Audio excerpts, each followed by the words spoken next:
নমস্কার, নববার্তা বাংলা নিউজে সবাইকে স্বাগত জানাই। আজকের সংবাদ শিরোনাম: সুপ্রিম কোর্টের বড় নির্দেশ, বিনামূল্যের সব সরকারি স্কিম বন্ধ হয়ে যাবে।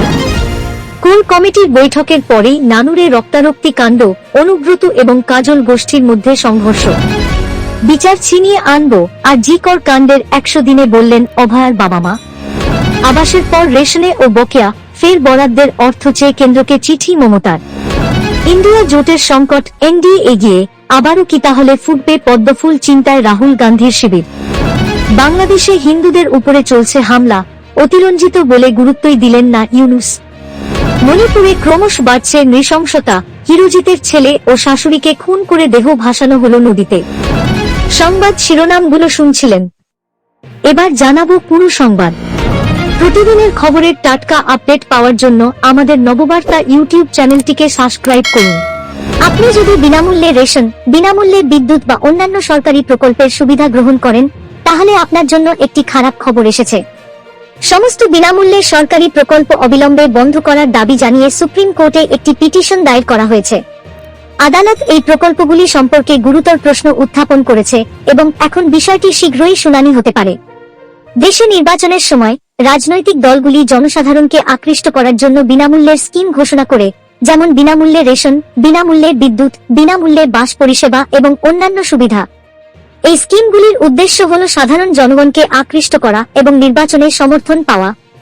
কিন্তু সুপ্রিম কোর্টে দায়ের করা পিটিশনে এই পরিকল্পনাগুলিকে ঘুষ হিসাবে বর্ণনা করা হয়েছে, যা নির্বাচনের সময় ভোটারদের তাদের পক্ষে আনার জন্য দেওয়া হয়।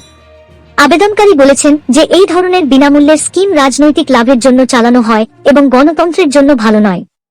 এই বিষয়ে শীঘ্রই সুপ্রিম কোর্টে শুনানি হতে পারে এবং আদালত যদি এই আবেদনটি অনুমোদন করে, তাহলে আগামী দিনে এই ধরনের সমস্ত বিনামূল্যের স্কিম বন্ধ হয়ে যেতে পারে।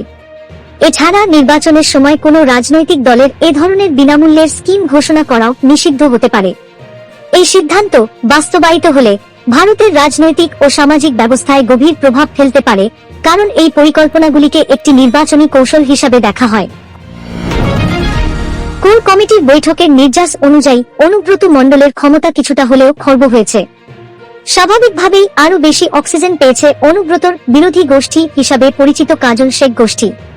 রবিবার নানুরের বাহিরিতে চায়ের দোকানে এক ব্যক্তি বসেছিলেন। তখনই কাজল শেখের অনুগামীরা তার ওপর হামলা চালায় বলে অভিযোগ। তাকে বাঁচাতে গিয়ে আক্রান্ত হন অনুব্রতর মণ্ডলের বেশ কয়েকজন অনুগামীও। আক্রান্তদের উদ্ধার করে ইতিমধ্যেই হাসপাতালে ভর্তি করা হয়েছে। যদিও এখনো পর্যন্ত এই ঘটনায় কাউকে আটক কিংবা গ্রেপ্তার করা হয়নি। কাজল শেখের অনুগামী তথা বাহিনীর পঞ্চায়েত প্রধান জানাচ্ছেন, গোটা সম্পূর্ণই পারিবারিক বিবাদ, তা থেকেই হাতাহাতি। যদিও আক্রান্তদের অভিযোগ, কাজল শেখের অনুগামীরা সম্পূর্ণ পরিকল্পিতভাবেই হামলা চালিয়েছে।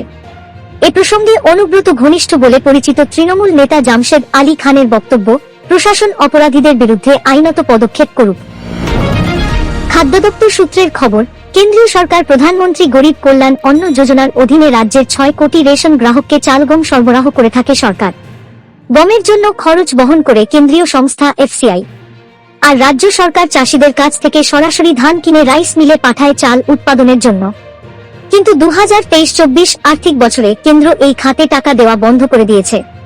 ফলে বিপুল পরিমাণ অর্থ বকেয়া রয়ে গিয়েছে। এই নিয়ে দীর্ঘদিন ধরেই রাজ্য ও কেন্দ্রের মধ্যে চলছে টানাপোড়েন। একাধিকবার কেন্দ্রের এই বঞ্চনার বিরুদ্ধে সরব হয়েছেন মুখ্যমন্ত্রী মমতা বন্দ্যোপাধ্যায়। তা সত্ত্বেও বকেয়া টাকা দেওয়ার ব্যাপারে টুং শব্দ করেনি কেন্দ্র। এমনিতেই 100 দিনের কাজ আবাস যোজনায় কেন্দ্রের বরাদ্দ অর্থ নিয়ে টানাপোড়েন চলছে।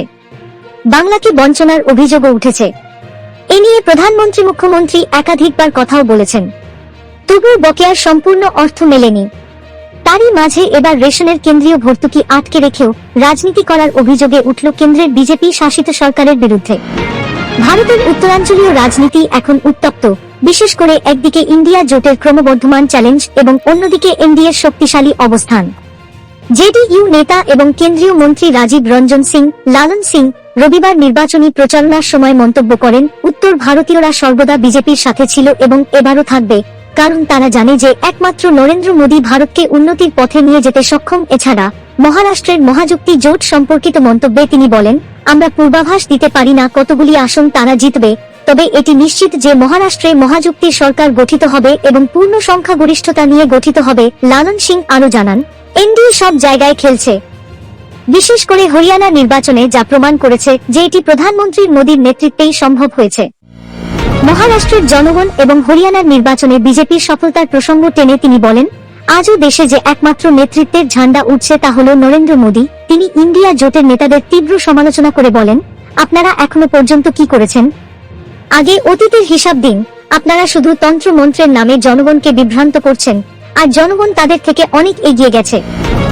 বাংলাদেশে হিন্দুদের উপরে হামলাকে অতিরঞ্জিত প্রচার বললেন সে দেশের অন্তর্বর্তী সরকারের প্রধান মোহাম্মদ ইউনূস। অন্তর্বর্তী সরকারের 100 দিন পূরণ উপলক্ষেই জাতির উদ্দেশ্য ভাষণ দেন ইউনূস।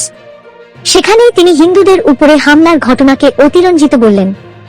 হাসিনা সরকারের পতন, নতুন অন্তর্বর্তী সরকারের গঠনের মাঝে টালমাটাল ছিল বাংলাদেশ। সেই অস্থিরতা এখনো কাটেনি।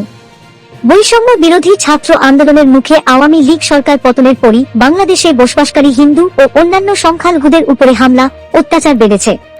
হিংসার ঘটনা স্বীকার করলেও রবিবার অন্তর্বর্তী সরকারের প্রধান মোহাম্মদ ইউনূস বলেন, এর পিছনে রাজনৈতিক উদ্দেশ্য রয়েছে। সাম্প্রদায়িক রং লাগানোর জন্য অতিরঞ্জিত করে বলা হচ্ছে, যাতে দেশে অস্থিরতা তৈরি হয়।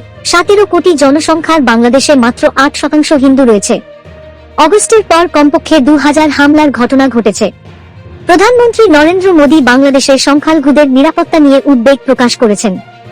রাষ্ট্রপুঞ্জের মানবাধিকার সংগঠনের তরফেও উদ্বেগ প্রকাশ করা হয়। সম্প্রতি মার্কিন নবনির্বাচিত ডোনাল্ড ট্রাম্পও বাংলাদেশে হিন্দুদের উপরে হামলার ঘটনার তীব্র নিন্দা করেছিলেন। মণিপুরে মেইতেই এবং কুকি জাতিগত হিংসার ভয়াবহতা থামার নাম নেই। জিরিবামে মেইতেই কমিউনিটির ত্রাণ শিবিরে থাকা লইসরাম হিরোজিতের পরিবারের সদস্যদের হত্যা করা হয়েছে। হত্যাকারীরা হিরোজিতের 2.5 বছরের ছেলেকেও হত্যা করেছে। হিরোজিতের শাশুড়ি এবং শিশুটির পচাগলা দেহ একটি নদীর কাছে উদ্ধার করা হয়েছে। মণিপুর পুলিশ জানিয়েছে, হিরোজিতের 60 বছর বয়সী শাশুড়ি এবং তার 2.5 বছরের ছেলের পচাগলা দেহ জিরিবামের কাছে বয়ে যাওয়া একটি নদীতে ভাসতে দেখা গেছে। দুর্বৃত্তরা শিশুটির শিরশ্ছেদ করেছিল। তার দেহ কয়েক টুকরো করা হয়েছিল। প্রত্যক্ষদর্শীদের মতে, শিশুটির ধড় নদীতে ভেসে যাওয়ার সময় একটি গাছের ঝুলন্ত ডালে আটকে ছিল। তার হাতও কাটা ছিল, মাথাও ছিল না, আর ছেলেটির দিদার অর্ধনগ্ন দেহ নদীতে উপুড় হয়ে ভাসছিল। সামাজিক ন্যায় বিচার ও ক্ষমতায়ন মন্ত্রী রামদাস আঠাওয়ালে সোশ্যাল মিডিয়া হ্যান্ডেল এক্সে পোস্ট করেছেন যে, মণিপুরে ঘটে যাওয়া দুঃখজনক ঘটনায় আমি খুবই মর্মাহত। আমি সন্ত্রাসবাদের নিন্দা করছি, দোষীদের কঠোর শাস্তির দাবি করছি। নমস্কার। পরবর্তী সংবাদ দেখার আমন্ত্রণ জানিয়ে এখনকার মতো শেষ করছি। নববার্তা বাংলা সংবাদ দেখতে এবং অথেন্টিক টাটকা খবরের জন্য চ্যানেলটিকে সাবস্ক্রাইব করে রাখুন। ধন্যবাদ সবাইকে।